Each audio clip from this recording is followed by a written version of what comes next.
আফগানিস্তানের মন্ত্রণালয়ে আত্মঘাতী হামলা, নিহত এক। আফগানিস্তানের নগর উন্নয়ন ও গৃহায়ন মন্ত্রণালয়ে আত্মঘাতী হামলায় একজন নিহত এবং ৩ জন আহত হয়েছেন। তালেবান সরকারের একজন মুখপাত্র এই তথ্য জানিয়েছেন। স্থানীয় সময় আজ বৃহস্পতিবার এই ঘটনা ঘটে। স্বরাষ্ট্র মন্ত্রণালয়ের মুখপাত্র আব্দুল মতিন কানি এএফপিকে বলেছেন, আত্মঘাতী হামলাকারী মন্ত্রণালয়ে প্রবেশ করতে চেয়েছিল। হামলাকারীকে নিরাপত্তা বাহিনীর একজন গুলি করে।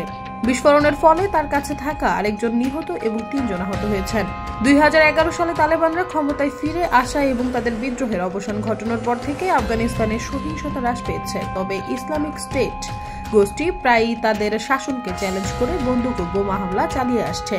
বৃহস্পতিবার এই হামলার জন্য তাৎক্ষণিক কেউ দায় স্বীকার করা হয়নি। তবে ডিসেম্বরে কাবুলে অফিসের ভেতরে তালেবান সরকারের শরণার্থী বিষয়ক মন্ত্রী খলিল উর রহমান হাক্কানিকে হত্যার জন্য আইএস তাদের দায় স্বীকার করেছে। বুধবার গোষ্ঠীটি উত্তর আফগানিস্তানের একটি ব্যাংকেও হামলার দাবি করেছে, যেখানে ৮ জন নিহত হয়েছে বলে জানিয়েছে।